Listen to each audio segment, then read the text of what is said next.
You didn't come here to simply survive. You came here to thrive, to reconnect, and to remember who you truly are. Welcome to the Return to Her podcast, where we uncover the knowledge that empowers us and discover the wisdom that's always been inside. Here, we blend spiritual insights, modern psychology, and embodied wellness practices to help us realign all aspects of our being, body, mind, and soul. This is where science meets spirituality and true wellness becomes our way of life. I'm Cassie Dalton, yoga teacher, energy worker, holistic coach, and intuitive guide. While I'm still walking my own wellness and spiritual path, my mission now is to walk beside you as you return home to your most authentic and empowered self. Now is the time to return to her. The content shared in this podcast is for informational purposes only. It is not a substitute for professional advice, diagnosis, or treatment. Please consult a qualified professional for any personal health or wellness concerns. Now let's dive into today's episode. Hello, everybody, and happy whatever day of the week this is that you are listening. I recorded a quick episode for this week while I was in my car waiting to pick up my children because last week I was out of town. I went to Miami Beach with my husband and it was really great, but I didn't have any of my stuff with me to record an episode. And then when we got home, my plan was I was gonna knock out one of my episodes that I had scripted that I really wanted to do. And then I didn't do it. My daughter's 13th birthday was this weekend, and we spent all day Saturday with a couple of her friends. We took her to an indoor trampoline park that had a ropes course and a zip line, things like that. Then we went to the bookstore and got ice cream on the way home, and it was really great. But by the time that day ended, I was completely wiped out. My social battery was drained. And then the next day, got up and cleaned up the house and had family over to celebrate my daughter. And after everyone left, once again, social battery had expired. So I was not in the headspace to record any of my episodes that I had planned to share with you guys. So, just because I wanted to get something out to make sure I had something for you guys to listen to, I was in the car, and fortunately, I still had a little battery left after teaching my classes today. So I was able to record some thoughts that I had that were coming through, and I hope that it's something that serves you well. And I can't wait to hear any feedback that you guys have. Please share with me any thoughts on this episode or any of the other episodes, really. I can't wait to see you all again next week. Namaste. What if there is nothing wrong? What if there's nothing about you that needs to be fixed? Just sit with that thought for a moment. There's nothing that's wrong. There's nothing you need to fix about yourself. There's nothing that is broken because you already are, always have been, always will be whole. So then your health and wellness journey, your spiritual journey, that's no longer looking for things that you need to improve, looking for things that you need to change or fix about yourself. It simply becomes accepting what is, accepting your wholeness, accepting the fact that you are already everything that you need. And then instead of seeking to find solutions to your quote unquote problems, just learning how to support yourself better, learning how to be a better friend to your body, a better friend for your mind, for your soul. learning how to connect with yourself in those ways and support those aspects of yourself, not because there's anything wrong or that needs to be changed or adjusted, but simply because you love yourself so much that you simply don't tolerate things that harm you anymore. And don't get me wrong, I have my own challenges for sure. Like, it's easy to look at somebody else and say, well, okay, it's so easy for her to say that, but she doesn't know about this. She doesn't know about this problem I have, or this problem, or this problem. She doesn't know about my cholesterol or my diabetes or, whatever it is. And guess what? I have my own shit that I'm dealing with too. I have my own triggers. I have my own relationship woes. I have my own health challenges. And it's okay. It's not a problem. None of that is a problem. It's simply an opportunity for me to learn more about myself and for me to figure out how to support myself better, how to support this body better so that it lasts a little bit better, a little bit longer, with better quality of life through my soul's journey in this soul cycle. It's not about living forever. It's about living as well as I can for as long as I can while I'm here to do the work that God put me on this earth to do. So again, the challenges that I'm having, guess what? God gave them to me for a reason. It's not that I'm supposed to be in some way special and you're in some way special, and either God looks down on you kindly and gives you no challenges whatsoever, or God punishes you for something and gives you different challenges. It's not like that at all. First of all, we are in these human bodies. We are going to have physical, mental, emotional challenges, relationship challenges. There will be times in our lives when we have financial challenges, whatever that looks like for you, however that manifests. And that's not a bad thing. It is by design. If we went through and skidded through life with absolutely nothing to either present itself as an obstacle or something that we had to learn from, to grow from, we would never grow. We would never expand. We would never become what we came here to become and learn how to do for others what we came here to do for others. We would simply stagnate. So challenges aren't a problem. Relationship struggles, even though when you're in the midst of it, it feels terrible. Trust me, I understand this.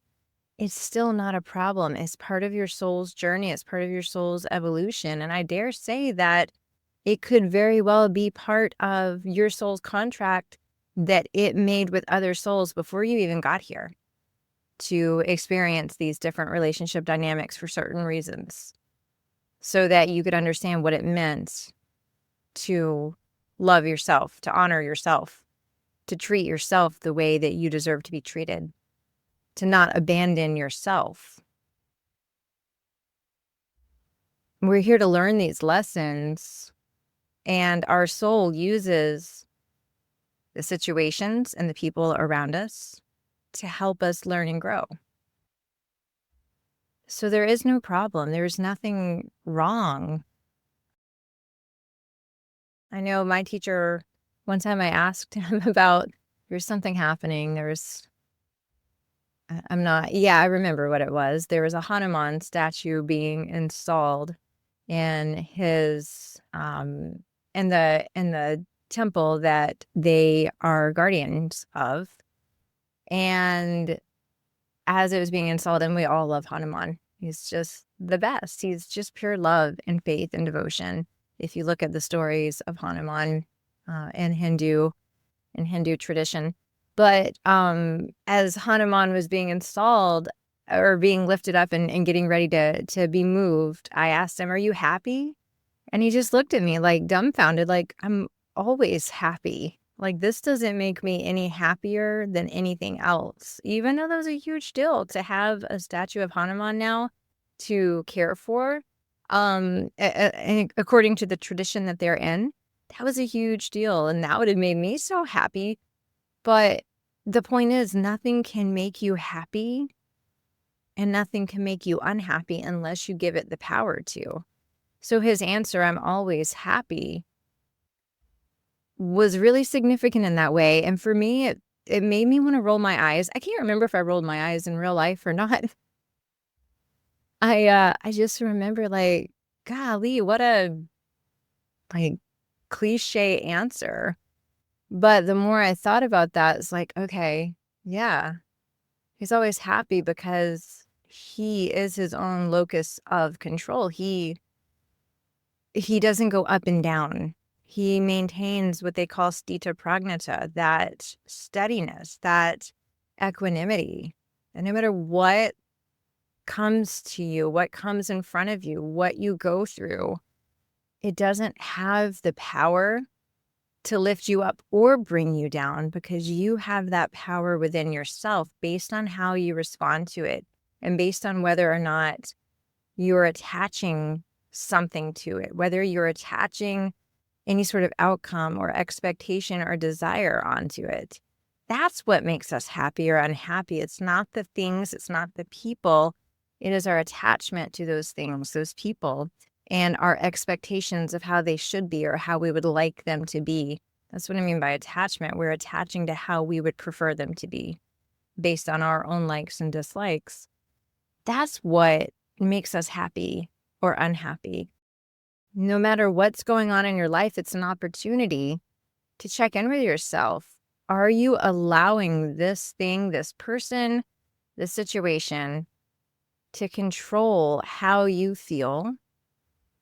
Or are you always going to maintain how you feel despite what's going on within you and around you? So to get back to my initial point, you're not broken, you're not damaged, you're not needing to be fixed. You already are okay. You already are more than okay. You're exactly where you are in your journey by design for a reason.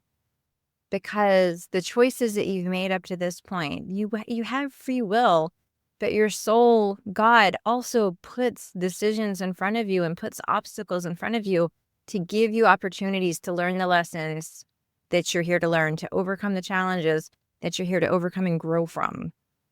And when we don't learn those lessons and when we don't grow from those challenges, that's okay. God will always give you another opportunity.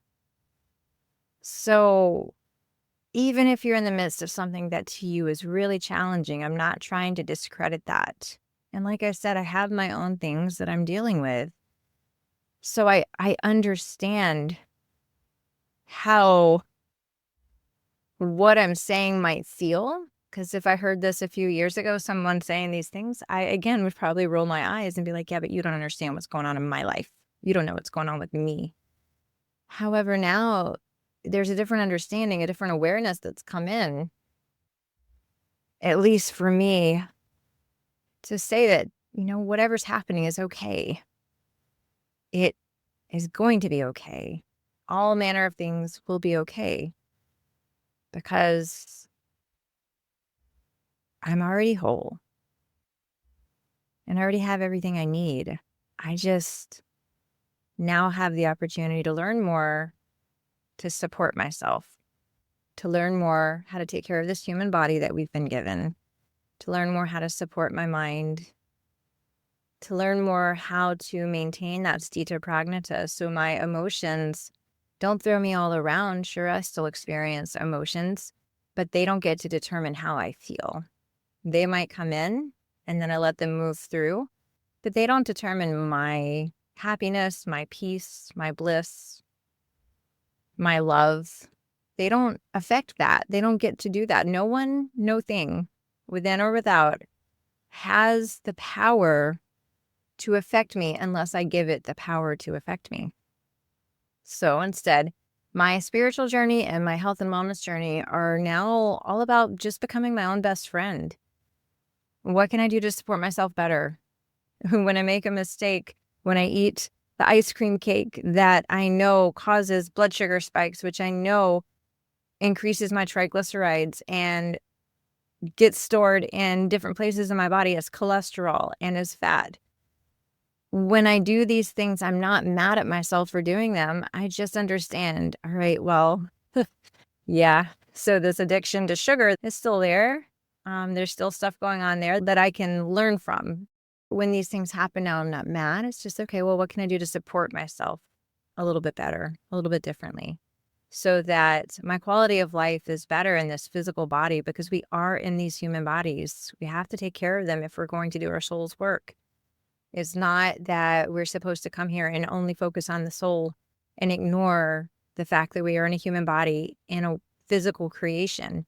We're supposed to learn from the human body, the mind, the emotions, the physical creation that we find ourselves in, and grow from that and develop, and not become attached to it, though.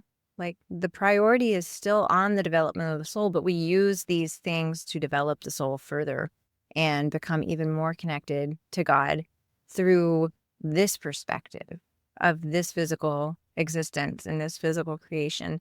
So there is no problem. You don't have any problems. The only problem, if you do have one, is thinking that you have a problem.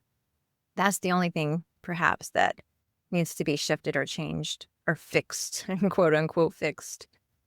And even if that is still the case for you, it's part of your journey. So even that's not a problem. All right, well, I'm sitting in the pickup line of my kids' school, getting ready to pick them up and see their smiling faces. And I just wanted to hop on and share that quick message. I hope it means something for you. I don't know. That was just what wanted to come through. And I don't know how it's coming out, how you're receiving it. Maybe there's something there for someone who's listening. And if not, we'll see what happens next week. Maybe it'll be something that I have time to sit down and prepare ahead of time. Maybe it'll be another spontaneous episode. Who knows? But I wish you well. And I'll see you next time when we return to her.